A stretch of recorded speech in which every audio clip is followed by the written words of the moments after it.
سفینۃ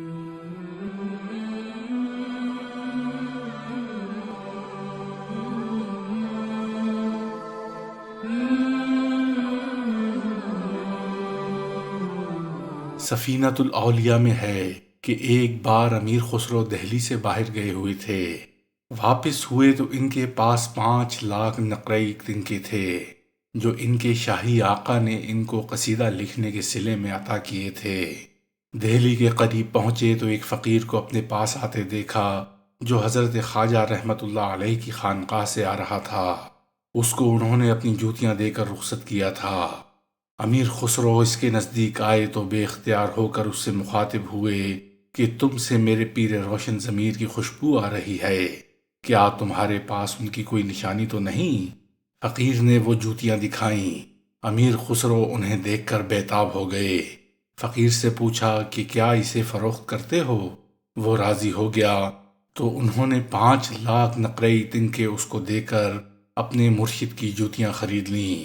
ان کو اپنے سر پر رکھ کر مرشد کی خدمت میں حاضر ہوئے اور عرض کیا کہ اس درویش نے اتنے ہی پر اکتفا کیا، اگر اس کے بدلے تمام جان و مال طلب کرتا تو میں حاضر کر دیتا۔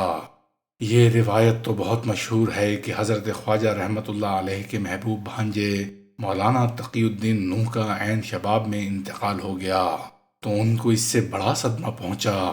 6 مہینے تک ان پر مہر سکوت لگی رہی۔ اس سے امیر خسرو بھی مغموم رہتے۔ ان کو فکر ہوئی کہ کس طرح مرشد کا غم غلط ہو۔ ایک روز بسنت کا میلہ تھا۔ ہندو دہلی میں کالکا جی کے مندر پر سرسوں کے پھول چڑھا رہے تھے اور مست ہو کر ترانے الاپ رہے تھے۔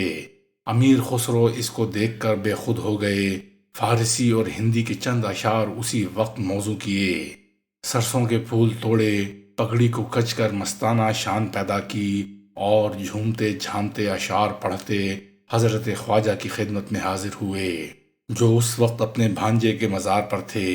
امیر خسرو کی مستانہ ادا دیکھ کر اور اشعار سن کر تبسم فرمایا تو امیر خسرو کا کام بن گیا۔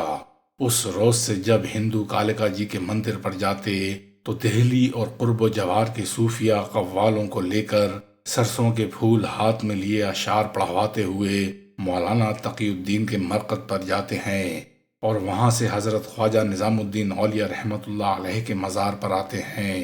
رفتہ رفتہ دہلی کی درگاہوں میں 15 دن تک بسنت کا میلہ رہنے لگا اور دوسری جگہوں پر بھی مسلمان بسنت منانے لگے اور یہ اب بھی منایا جاتا ہے۔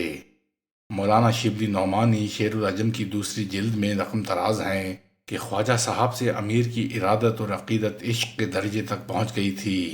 ہر وقت ساتھ ساتھ رہتے اور گویا ان کا جمال دیکھ کر جیتے تھے۔ خواجہ صاحب کو بھی ان کے ساتھ یہ تعلق تھا کہ فرمایا کرتے تھے کہ جب قیامت میں سوال ہوگا کہ نظام الدین کیا لایا ہے تو خسرو کو پیش کر دوں گا۔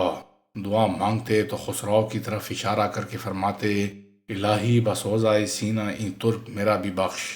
ان تفصیلات سے ظاہر ہوتا ہے کہ حضرت خواجہ اور امیر خسرو ایک دوسرے کے حبیب و محبوب بنے رہے، مگر ان کے عارفانہ رشتے کے سلسلے میں کچھ سوالات پیدا ہوتے ہیں۔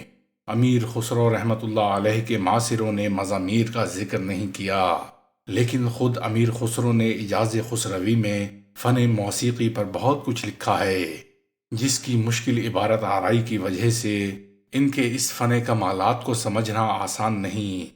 اس سے ظاہر ہے کہ امیر خسرو کو مزامیر سے خاص شغف رہا، اور عام روایت تو یہ ہے کہ انہوں نے ستار، طبلہ، ڈھولک وغیرہ کے بجانے میں بہت سے اختراعات کیے۔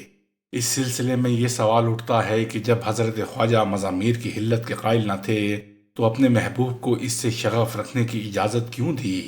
اس کا جواب تو بظاہر یہ ہے کہ وہ مزامیر کو مکروہ اور حرام ضرور سمجھتے رہے، مگر ان کے مریدوں کی مجالس سما میں اس کا استعمال جاری رہا۔ ان کے بعض محتاط مرید اور خلیفہ مثلاً حضرت نصیر الدین چراغ دہلوی تو اس سے پرہیز کرتے رہے، مگر اور مرید اس سے اجتناب نہ کر سکے۔ امیر خسرو کا شمار مؤخر الذکر مریدوں ہی میں کرنا چاہیے۔ مزامیر کی حالت و حرمت پر بحث اب تک جاری ہے۔ بعض معتدل لوگوں نے یہ لکھ کر معاملے کو طے کرنے کی کوشش کی ہے کہ فقہا کے یہاں یہ حرام ہیں، لیکن صوفیاء کرام کے یہاں اس کی اجازت ہے۔ چشتیہ سلسلے کے اکابر بزرگ راہ سلوک میں توبہ، عبادت، زہد، رضا، قناعت، مجاہدہ، مشاہدہ، ذکر، فکر، اصلاح، اخلاص، معرفت، شکر اور محبت پر زیادہ زور دیتے ہیں۔ ان میں جو اعلیٰ ترین مقامات پر پہنچے وہ کوشش فرماتے ہیں کہ ان کی توبہ حضرت آدم کی توبہ کی طرح ہو، عبادت حضرت ادریس کی ہو، زہد حضرت عیسیٰ کا ہو، رضا حضرت ایوب کی طرح ہو، قناعت حضرت یعقوب، مجاہدہ حضرت یونس، صدق حضرت یوسف، تفکر حضرت شعیب، اصلاح حضرت داؤد، اخلاص حضرت نوح، معرفت حضرت خضر، شکر حضرت ابراہیم اور محبت نبی اکرم صلی اللہ علیہ وآلہ وسلم کی ہو۔